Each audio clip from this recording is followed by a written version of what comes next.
Chapter 10. I spent the following day roaming through the valley. I stood beside the sources of the Aveyron, which take their rise in a glacier that with slow pace is advancing down from the summit of the hills to barricade the valley. The abrupt sides of vast mountains were before me, the icy wall of the glacier overhung me, a few shattered pines were scattered around, and the solemn silence of this glorious presence chamber of imperial nature was broken only by the brawling waves or the fall of some vast fragment. The thunder sound of the avalanche or the cracking, reverberated along the mountains, of the accumulated ice, which, through the silent working of immutable laws, was ever and anon rent and torn, as if it had been but a plaything in their hands. These sublime and magnificent scenes afforded me the greatest consolation that I was capable of receiving. They elevated me from all littleness of feeling, and although they did not remove my grief, they subdued and tranquilized it. In some degree, also, they diverted my mind from the thoughts over which it had brooded for the last month. I retired to rest at night, my slumbers, as it were, waited on and ministered to by the assemblance of grand shapes which I had contemplated during the day. They congregated round me, the unstained snowy mountain top, the glittering pinnacle, the pine woods, and ragged bare ravine, the eagle, soaring amidst the clouds, they all gathered round me and bade me be at peace. Where had they fled when the next morning I awoke? All of soul-inspiriting fled with sleep, and dark melancholy clouded every thought. The rain was pouring in torrents, and thick mists hid the summits of the mountains, so that I even saw not the faces of those mighty friends. Still I would penetrate their misty veil and seek them in their cloudy retreats. What were rain and storm to me? My mule was brought to the door, and I resolved to ascend to the summit of Montanvert. I remembered the effect that the view of the tremendous and ever-moving glacier had produced upon my mind when I first saw it. It had then filled me with a sublime ecstasy that gave wings to the soul and allowed it to soar from the obscure world to light and joy. The sight of the awful and majestic in nature had indeed always the effect of solemnizing my mind and causing me to forget the passing cares of life. I determined to go without a guide, for I was well acquainted with the path, and the presence of another would destroy the solitary grandeur of the scene. The ascent is precipitous, but the path is cut into continual and short windings, which enable you to surmount the perpendicularity of the mountain. It is a scene terrifically desolate. In 1,000 spots the traces of the winter avalanche may be perceived, where trees lie broken and strewed on the ground, some entirely destroyed, others bent, leaning upon the jutting rocks of the mountain or transversely upon other trees. The path, as you ascend higher, is intersected by ravines of snow, down which stones continually roll from above. One of them is particularly dangerous, as the slightest sound, such as even speaking in a loud voice, produces a concussion of air sufficient to draw destruction upon the head of the speaker. The pines are not tall or luxuriant, but they are somber and add an air of severity to the scene. I looked on the valley beneath. Vast mists were rising from the rivers which ran through it and curling in thick wreaths around the opposite mountains, whose summits were hid in the uniform clouds, while rain poured from the dark sky and added to the melancholy impression I received from the objects around me. Alas! Why does man boast of sensibility superior to those apparent in the brute? It only renders them more necessary beings. If our impulses were confined to hunger, thirst, and desire, we might be nearly free, but now we are moved by every wind that blows and a chance word or scene that word may convey to us. We rest, a dream has power to poison sleep. We rise, one wandering thought pollutes the day. We feel, conceive, or reason, laugh or weep. Embrace fond woe, or cast our cares away. It is the same, for, be it joy or sorrow, the path of its departure still is free. Man's yesterday may ne'er be like his morrow. Naught may endure but mutability. It was nearly noon when I arrived at the top of the ascent. For some time I sat upon the rock that overlooks the sea of ice. A mist covered both that and the surrounding mountains. Presently a breeze dissipated the cloud, and I descended upon the glacier. The surface is very uneven, rising like the waves of a troubled sea, descending low, and interspersed by rifts that sink deep. The field of ice is almost a league in width, but I spent nearly 2 hours in crossing it. The opposite mountain is a bare perpendicular rock. From the side where I now stood Montanvert was exactly opposite, at the distance of a league, and above it rose Mont Blanc, in awful majesty. I remained in a recess of the rock, gazing on this wonderful and stupendous scene. The sea, or rather the vast river of ice, wound among its dependent mountains, whose aerial summits hung over its recesses. Their icy and glittering peaks shone in the sunlight over the clouds. My heart, which was before sorrowful, now swelled with something like joy. I exclaimed, "Wandering spirits, if indeed ye wander, and do not rest in your narrow beds, allow me this faint happiness, or take me, as your companion, away from the joys of life." As I said this, I suddenly beheld the figure of a man, at some distance, advancing towards me with superhuman speed.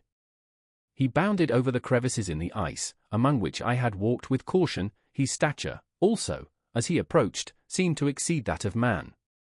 I was troubled, a mist came over my eyes, and I felt a faintness seize me, but I was quickly restored by the cold gale of the mountains. I perceived, as the shape came nearer, sight tremendous and abhorred, that it was the wretch whom I had created. I trembled with rage and horror, resolving to wait his approach and then close with him in mortal combat. He approached, his countenance bespoke bitter anguish, combined with disdain and malignity, while its unearthly ugliness rendered it almost too horrible for human eyes. But I scarcely observed this. Rage and hatred had at first deprived me of utterance, and I recovered only to overwhelm him with words expressive of furious detestation and contempt. "Devil," I exclaimed, "do you dare approach me? And do not you fear the fierce vengeance of my arm wreaked on your miserable head? Begone, vile insect! Or rather, stay, that I may trample you to dust. And, oh, that I could, with the extinction of your miserable existence, restore those victims whom you have so diabolically murdered." "I expected this reception," said the demon. "All men hate the wretched. How, then, must I be hated, who am miserable beyond all living things? Yet you, my creator, detest and spurn me, thy creature, to whom thou art bound by ties only dissoluble by the annihilation of one of us. You purpose to kill me. How dare you sport thus with life?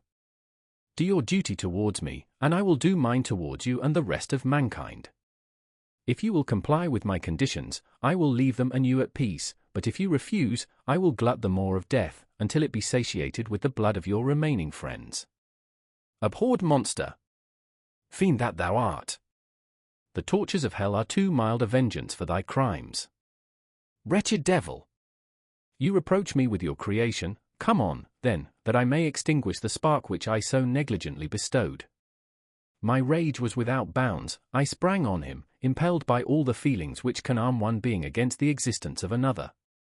He easily eluded me and said, "Be calm.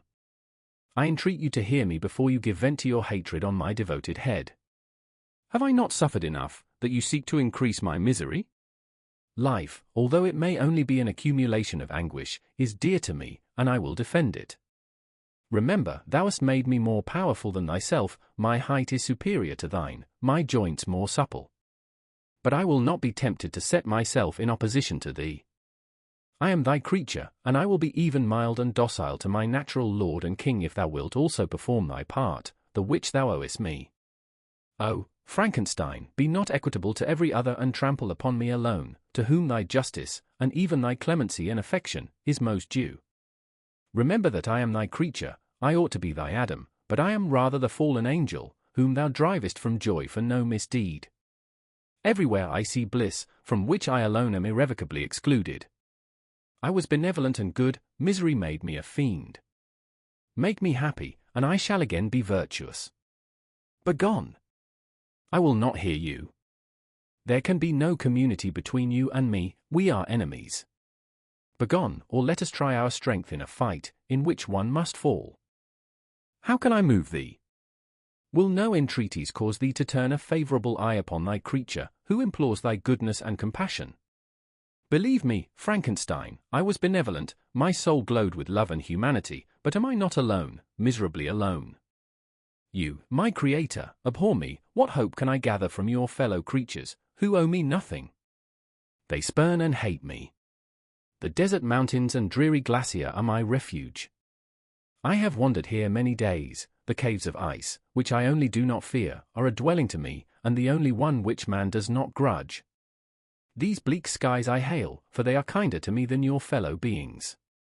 If the multitude of mankind knew of my existence, they would do as you do, and arm themselves for my destruction. Shall I not then hate them who abhor me? I will keep no terms with my enemies. I am miserable, and they shall share my wretchedness. Yet it is in your power to recompense me, and deliver them from an evil which it only remains for you to make so great, that not only you and your family, but thousands of others, shall be swallowed up in the whirlwinds of its rage. Let your compassion be moved, and do not disdain me. Listen to my tale. When you have heard that, abandon or commiserate me, as you shall judge that I deserve. But hear me. The guilty are allowed, by human laws, bloody as they are, to speak in their own defense before they are condemned. Listen to me, Frankenstein. You accuse me of murder, and yet you would, with a satisfied conscience, destroy your own creature. Oh, praise the eternal justice of man! Yet I ask you not to spare me, listen to me, and then, if you can, and if you will, destroy the work of your hands. Why do you call to my remembrance, I rejoined, circumstances of which I shudder to reflect, that I have been the miserable origin and author? Cursed be the day, abhorred devil, in which you first saw light. Cursed, although I curse myself, be the hands that formed you. You have made me wretched beyond expression. You have left me no power to consider whether I am just to you or not. Begone! Relieve me from the sight of your detested form. Thus I relieve thee, my Creator, he said, and placed his hated hands before my eyes, which I flung from me with violence. Thus I take from thee a sight which you abhor. Still thou canst listen to me and grant me thy compassion. By the virtues that I once possessed, I demand this from you. Hear my tale. It is long and strange, and the temperature of this place is not fitting to your fine sensations. Come to the hut upon the mountain. The sun is yet high in the heavens, before it descends to hide itself behind your snowy precipices and illuminate another world. You will have heard my story and can decide. On you it rests, whether I quit forever the neighborhood of man and lead a harmless life, or become the scourge of your fellow creatures and the author of your own speedy ruin. As he said this, he led the way across the ice. I followed. My heart was full, and I did not answer him, but as I proceeded, I weighed the various arguments that he had used and determined at least to listen to his tale. I was partly urged by curiosity, and compassion confirmed my resolution. I had hitherto supposed him to be the murderer of my brother, and I eagerly sought a confirmation or denial of this opinion. For the first time, also, I felt what the duties of a creator towards his creature were, and that I ought to render him happy before I complained of his wickedness. These motives urged me to comply with his demand. We crossed the ice, therefore, and ascended the opposite rock. The air was cold, and the rain again began to descend. We entered the hut, the fiend with an air of exultation, I with a heavy heart and depressed spirits. But I consented to listen, and seating myself by the fire which my odious companion had lighted, he thus began his tale.